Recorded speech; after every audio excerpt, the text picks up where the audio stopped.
a créé les oiseaux pour qu'ils volent. Alors, si les oiseaux ne volent pas, son nom est en danger. Dieu a créé les poissons pour nager. Si les poissons ne nagent pas, sa réputation est en danger. Dieu a créé les graines pour qu'elles donnent des arbres. Si les graines ne donnent pas d'arbres, la réputation de Dieu est en danger. Alors, Dieu est très sage. Il a intégré en chaque chose des lois pour garantir le succès.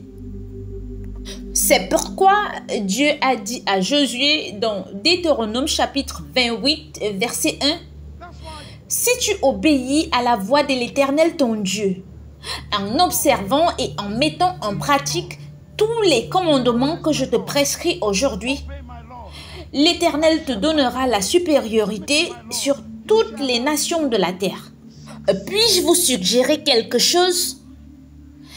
Quand vous découvrez les lois de Dieu, vous n'avez pas besoin de prier. Oh, regardez, vous ne comprenez pas ce que je viens de dire. La voiture que vous avez achetée a été fabriquée par un fabricant. Le fabricant a intégré dans la voiture des règles de fonctionnement.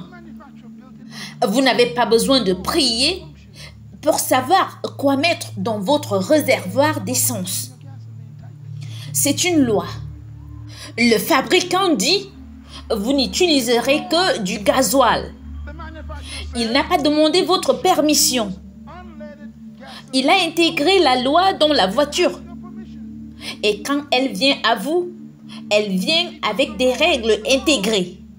Si vous décidez que vous aimez du jus d'orange et que vous allez mettre du jus d'orange dans votre voiture parce que vous aimez le jus d'orange, alors la voiture ne fonctionnera pas.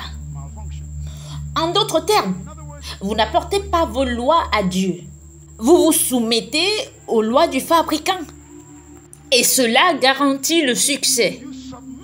En effet, Dieu a conçu tout pour fonctionner selon des lois. Et c'est pourquoi je veux mettre un accent particulier sur ceci. Notez-le. Les lois ont été données pour garantir le succès. Les lois n'ont pas été données pour vous restreindre. Quand Dieu dit « ne forniquez pas », ça c'est la loi, qui veut dire « n'ayez pas des relations sexuelles avant d'être mariés ». Maintenant, c'est étonnant. Dieu ne l'explique pas. Les fabricants n'expliquent pas les règles d'utilisation. Elles sont juste fixées. Par exemple, le fabricant dit, quand vous achetez un fer à repasser, il dit ne l'utilisez pas près de l'eau. Il ne vous dit pas pourquoi. Ils ne vous diront jamais, si vous l'utilisez près de l'eau, l'électricité pourrait vous frapper. Ils disent juste ne pas utiliser près de l'eau. Certains d'entre vous ont testé les règles du fabricant. C'est pourquoi vous êtes ici. Dieu a conçu les poissons pour qu'ils soient dans l'eau. Ça, c'est la loi. Les poissons ne quitteront jamais l'eau. Ils sont plus intelligents que les humains. Les oiseaux ont été conçus pour voler dans les airs. Ils n'essayeront jamais de devenir des poissons. Si vous mettez une graine sous un sol carrelé et que vous la laissez là pendant 15 ans, elle restera la même. Pourquoi? Parce que vous avez désobéi aux lois des graines. Elles ont besoin d'engrais et d'hydratation. Les humains sont les seules créatures avec lesquelles Dieu a des problèmes. Nous sommes les seuls qui testent la loi. Nous testons la loi pour voir si elle est vraie. C'est pour cela que vous avez divorcé et que vous êtes malade. Mais je déclare que tout être humain sous le son de ma voix, à partir de ce soir, se soumettrait désormais aux lois de Dieu.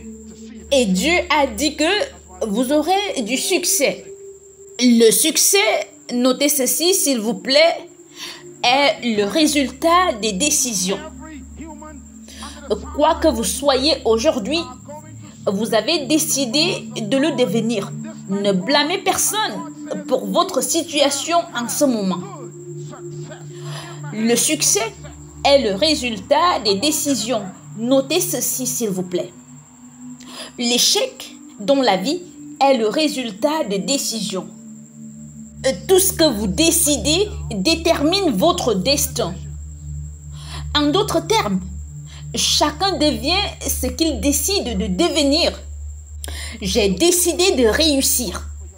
Et alors, j'ai décidé de ne pas fumer. Parce que quand j'ai écrit ma vision sur le papier à l'âge de 14 ans, j'ai vu ma vision. Je l'ai écrite sur papier. Je veux voyager autour du monde. Je veux construire des bâtiments. Je veux apporter un système d'éducation dans le monde. Je veux posséder mon propre jet privé. Je veux devenir conseiller pour les pays. Je l'ai écrite. Je veux devenir conseiller pour les gouvernements. À l'âge de 14 ans, je l'ai écrit. Et alors, j'ai su que si je commençais à prendre des drogues, à avoir des relations sexuelles, à boire de l'alcool, l'alcool abîmera mon foie. La fumée détruira mes poumons. Et le sexe me donnera un bébé que je ne pourrai pas payer. Alors, ma vision a déterminé ma discipline. Dites-le avec moi, la vision détermine la discipline. Si vous ne savez pas où vous allez, vous ferez n'importe quoi de votre vie. L'objectif apporte la discipline. Il y avait tellement de femmes qui essayaient d'avoir des relations sexuelles avec moi. Parce que je suis un frère qui a une belle apparence. Quand j'avais 17 ans, je produisais des musiques qui devenaient le tube numéro 1 dans tout le pays. Chaque scène jouait de notre musique à 17 ans. Nous étions le groupe le plus célèbre de tout le pays et nous avions des conférences remplies d'enfants, des milliers de personnes. Et les filles venaient au premier rang parce que nous étions tous beaux. Et je ne leur ai jamais rien demandé ou demandé du sexe. Et je leur disais qu'à la minute où vous me demandez le sexe, vous n'êtes plus mon ami. Vous êtes une distraction et un démon. Notez ceci, un véritable ami est quelqu'un qui peut vous aider à accomplir votre destin. Je le répète. Un véritable ami est quelqu'un qui vous aidera à accomplir votre destin. Si quelqu'un veut vous pousser à faire quelque chose qui vous empêcherait d'accomplir votre destin, ce n'est pas un ami, c'est un ennemi. Les décisions déterminent le succès. Et alors, quand je me suis mariée avec ma femme à l'âge de 25 ans, j'étais vierge. Et ma femme aussi. Laissez-moi vous dire, jeunes gens, pourquoi Dieu dit de ne pas forniquer. Notez-le s'il vous plaît, afin que vous ayez de bons souvenirs de vous. Dieu voudrait que vous viviez toute votre vie avec de bons souvenirs et non des regrets. Et alors, Dieu vous protège en vous donnant des lois pour protéger vos souvenirs. Et certains d'entre vous dans cette salle en ce moment ont des souvenirs tragiques. Si vous obéissez à Dieu, vous n'aurez jamais de mauvais souvenirs. Dieu voudrait que vous réussissiez.